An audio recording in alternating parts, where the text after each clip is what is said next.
नहीं, आजकल मीटिंग लंबी हो रही है। लंबी हो रही है आजकल, काफी सारी चीजें और एजेंडा में काफी कुछ है। काफी कुछ है, और साथ ही जो है मार्च एंडिंग है, तो हमारा जैसे क्यारे होता है वैसा ही वहां भी क्यारे है। अच्छा, वहां भी होता है। हाँ, तो वो फुलफिल करना है, इसलिए काफी लंबी। वंडरफुल, बताइए क्या क्या करवाएंगे आप। सबसे अगर इन्वेस्टर्स के लिहाज से देखें तो दो तीन चीजें बहुत इंपॉर्टेंट हैं। पहला, जैसे डिस्क्लोजर के नियम में मटेरियलिटी डिफाइन होगी। अभी तक ये हो रहा था कि कंपनियां अपने हिसाब से तय कर लेती थी कि ये मटेरियल है और ये मटेरियल नहीं है। करेक्ट। दो पार्ट होते थे, उसमें से एक पार्ट में छूट थी कि आप तय कर सकते हो कि क्या मटेरियल है नहीं है। कंपनियां इसका बहुत बड़े पैमाने पर मिसयूज कर रही थी, और बहुत सी इंपॉर्टेंट जानकारी, जो अहम जानकारियां हैं, वो भी ये कह देती थी कि कंपनी के लिए मटेरियल नहीं है।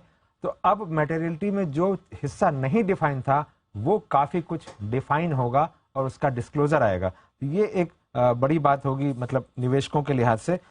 साथ ही जैसे जो रिपोर्टिंग का टाइम है उसको 24 घंटे से, कोई घटना घटी ऐसी जो मटेरियल है तो उसकी रिपोर्टिंग का टाइम 24 घंटे से घटाकर 12 घंटा की करने की बात हो रही है। टॉप 250 जो कंपनियां थी उनके खिलाफ, उनके बारे में अगर मीडिया में कोई खबर आई है तो उस पर उनको क्लेरिफिकेशन देना ही होगा। साथ ही बोर्ड मीटिंग के 30 मिनट के भीतर जो भी फैसले हुए हैं उसकी जानकारी देनी पड़ेगी। किसी रेगुलेटरी अथॉरिटी से कोई कम्युनिकेशन है जो एडवर्स हो सकता है तो उसकी भी जानकारी पूरी डिटेल के साथ डिस्क्लोज करना पड़ेगा। तो ये बात हुआ, एक बात हुई है डिस्क्लोजर नियमों में बहुत बड़ा बदलाव है। इस पर बहुत विरोध भी जो कॉर्पोरेट इंडिया उसकी तरफ से बहुत सारे मुद्दों को लेकर गया है। तो देखना होगा कि आखिर इसमें कौन सा हिस्सा आ पाता है और कौन सा हिस्सा विरोध की वजह से शायद रुक जाए। दूसरी बात, माइनॉरिटी शेयर होल्डर्स के लिए के हितों को एम्पावर करने के लिए बहुत कुछ इसमें होने वाला एक बदलाव, और उसमें यह है कि जो बाइंडिंग एग्रीमेंट्स हैं, अगर वो बाइंडिंग एग्रीमेंट प्रमोटर पे या कंपनी के लिए नुकसानदेह हैं तो वहां, या उनके हितों को प्रभावित करने वाले हैं, तो माइनॉरिटी शेयर होल्डर्स का परमिशन का वोटिंग होना जरूरी है। उनकी वोटिंग के बिना बाइंडिंग एग्रीमेंट बेअसर होगा, यानी काम ही नहीं करेगा। हर 5 साल बाद शेयर होल्डर, अगर कोई एग्जिस्टिंग है तो भी 5 साल के भीतर, यानी जब से एग्रीमेंट हुआ है तब से लेकर 5 साल जब पूरे होंगे, माइनॉरिटी शेयर होल्डर्स का उस पर परमिशन लेना जरूरी होगा। साथ ही बोर्ड में जो परमानेंट सीट, बहुत सारी कंपनियों में प्रावधान होते थे कि परमानेंट सीट होती थी हमेशा, वो व्यवस्था भी खत्म करने की तैयारी है सेबी की। म्यूचुअल फंड से जुड़े दो बड़े बदलाव हैं, दो बड़े बदलावों पर फैसला हो सकता है। एक तो यह है कि म्यूचुअल फंड के जो ट्रस्टीज हैं उनके अधिकार और उनकी जिम्मेदारी दोनों ही बढ़ाने की बात हो रही है। अब ये ट्रस्टीज को अधिकार दिया जाएगा कि अगर उन्हें लगता है कि एएमसी यानी जो म्यूचुअल फंड कंपनी है उनकी, वो अगर सही जानकारी नहीं दे रही है या पर्याप्त जानकारी नहीं दे रही है या और ज्यादा जानकारी की जरूरत है उन्हें, तो वो थर्ड पार्टी प्रोफेशनल एजेंसी को हायर कर सकते हैं और अपना काम ठीक से कर सकते हैं। साथ ही उनके लिए कोर रिस्पॉन्सिबिलिटीज तय कर दी जाएंगी, और उन कोर रिस्पॉन्सिबिलिटीज में जो अहम बात होगी वो ये होगी कि जो इन्वेस्टर हैं उनका इंटरेस्ट किस तरह से प्रोटेक्ट करना है।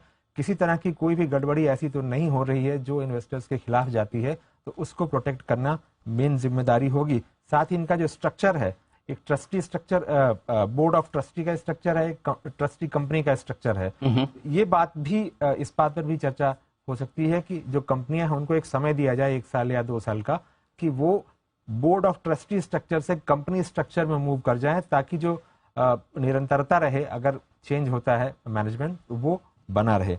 साथ ही एक इंटरेस्टिंग चीज इसमें और भी है कि म्यूचुअल फंड के जो इन्वेस्टर्स हैं उनके लिए सारी म्यूचुअल फंड अपनी जो इन्फॉर्मेशन शेयर करती हैं उसके लिए कॉमन प्लेटफॉर्म रहे। जैसे कि हम देखते हैं कि जो लिस्टेड कंपनियां हैं वो इन्फॉर्मेशन बीएसई पर डालती हैं या एनएसई पर डालती हैं, दोनों पर डालती हैं। इसी तरह का एक कॉमन प्लेटफॉर्म जो है म्यूचुअल फंड के इन्वेस्टर्स के लिए लाया जाए। साथ ही यूनिट होल्डर प्रोटेक्शन कमेटी बनाई जाए, यानी अगर किसी म्यूचुअल फंड इन्वेस्टर को कोई शिकायत है तो वो शिकायत उस कमेटी तक पहुंचे। तो ये बात हुई। ये क्यों हुई अभी तक? म्यूचुअल फंड के जो म्यूचुअल फंड में जो प्राइवेट इक्विटी फंड आना चाहते हैं, इसको लेकर बहुत लंबे समय से चर्चा हो रही थी, लेकिन बात आगे बढ़ नहीं पा रही थी। तो अब इसमें ये बात हुई कि एक क्राइटेरिया तय किया जा सकता है जिसमें 5 साल का फंड मैनेजमेंट का एक्सपीरियंस, 5,000 करोड़ के फंड का एक्सपीरियंस कम से कम होना चाहिए। साथ ही स्पॉन्सर प्राइवेट इक्विटी फंड और म्यूचुअल फंड स्कीम के बीच में कोई भी ऑफ मार्केट ट्रांजैक्शन न होने की शर्त लाई जा सकती है, और 150 करोड़ रुपए के पॉजिटिव लिक्विड नेटवर्क की कंडीशन भी ला सकती है, जिस पर 5 साल का लॉक इन होगा। तो ये बात हुई म्यूचुअल फंड की। दो बातें और हैं। Index provider regulation. वरुण, एक गिलास पानी तो ब्रजेश के लिए। Provider regulation। मेरा पॉइंट ये है ब्रजेश कि अगर एजेंडा इतना बड़ा है, ये क्या हफ्ते भर की मीटिंग है? नहीं, मीटिंग तो एक ही दिन की है, एक ही दिन की है, घंटों की। मुझे लगता है एमपीसी की तरह सेबी को भी 3 दिन की मीटिंग तो कम से कम करनी चाहिए, इतना एजेंडा लेके बैठे हैं। नहीं, मतलब ये सब वही एक दिन में हो पाएगा ये? क्योंकि कंसल्टेशन पेपर आ जाता है और कम से कम नॉर्मली 20-21 दिन का टाइम होता है कंसल्टेशन पेपर पर, तो जो भी लोगों के थॉट्स होते हैं वो पहले से आ जाते हैं, तो वो इकट्ठा किया जाता है और उसके बाद आगे की चर्चा होती है। तो मैं वापस लौटता हूँ। इंडेक्स प्रोवाइडर रेगुलेशन, जिसकी चर्चा हमने काफी समय तक की थी कि ये लाने की बात हो रही है, और इंटरेस्टिंग बात है कि 2017 में एक कंसल्टेशन पेपर आया, 2020 में आया और फिर 2022 में आया, और इतने कंसल्टेशन पेपर आने के बाद अब जाकर ये बात हो रही है कि मामला शायद बोर्ड तक जाएगा और वहां इंडेक्स प्रोवाइडर कंपनियां जो हैं उनके लिए रेगुलेशन को फाइनली अप्रूवल मिल जाए। 25 करोड़ की नेटवर्थ की कंडीशन जो है रखी जाएगी, और ये पब्लिकली बताना होगा कि उनका जो क्राइटेरिया है वो किस आधार पर किसी कंपनी को इंडेक्स में लेते हैं और किस आधार पर इंडेक्स से बाहर करते हैं। हाल के दिनों में हमने देखा कि काफी कंट्रोवर्सी हुई थी इसको लेकर के और बहुत सारे एलिगेशंस लग रहे थे। तो अब ये उम्मीद की जा रही कि ये जो इस पर आखिरकार कोई एक नियम आ जाएगा। एक और मुद्दा जो है वो इंडेक्स प्रोवाइडर इशू की हार्ड अंडरराइटिंग को लेकर है। हमने देखा था कि इशू जो है काफी बड़ा ग्रुप का इशू था जो बीच में फंस गया था क्योंकि सफिशिएंट सब्सक्रिप्शन नहीं मिले थे। तो ये तो खैर बाद की बात हुई, लेकिन इसको लेकर के काफी लंबे समय से चर्चा चल रही थी कि जो बुक बिल्डिंग प्रोसेस हुआ उसके बाद से एक तरह से सॉफ्ट अंडरराइटिंग हो गई है, ना कि हार्ड अंडरराइटिंग। यहाँ पर केवल जो पेमेंट डिफॉल्ट वाला पार्ट होता है वही कवर होता है, ना कि सब्सक्रिप्शन शॉर्टफॉल कवर होता था। तो ये जो इंटेंशन है कि इसको जो सब्सक्रिप्शन शॉर्टफॉल है इसको भी एक तरह से इसके दायरे में लाया जाए। बाकी यूपीआई एसबाक पर जो चर्चा हो रही थी उसको भी शायद अंतिम मंजूरी मिल जाए। ओके, तो ये है आपके लिए सारे के सारे मुद्दे जिन पर बड़ी चर्चा होने वाली है। और जैसा कि कहा है ब्रजेश ने कि 31 मार्च के समय सब KRA पूरे करने होते हैं, और ब्रजेश ने भी अपना KRA पूरा करने की पूरी कोशिश की है। मैं ढेर सारी खबरें लेके आता हूँ जो साल के अंत में एक साथ लेके आए। जस्टिस कर दिया सर। क्या KRA का पार्ट मान लिया? अच्छा, KRA में क्या करना चाहिए? इसे एक खबर माने या ढेर सारी?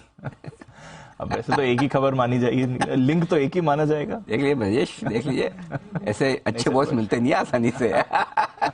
नहीं, लेकिन चलिए, पूरा विस्तृत एजेंडा आपके सामने आया है सेबी की इस बोर्ड बैठक का, जहां भरपूर एक्शन होने वाला है। इसका मतलब ये कि कल मीटिंग होगी और जब शुक्रवार को सुबह सुबह हम लौटेंगे तो ढेर सारी बातें होंगी आपके साथ चर्चा करने के लिए। आप एक्शन लिंक्ड कर दीजिए सर, किस क्वेस्ट पर सेबी का एक्शन आ जाएगा वो मान लीजिए। एब्सोल्युटली, और वो हेडलाइंस बनेंगी और चर्चा का विषय भी बनेगी। तो बहुत कुछ एक्शन होने की तैयारी में फ्राइडे के दिन सुबह सुबह आपके सामने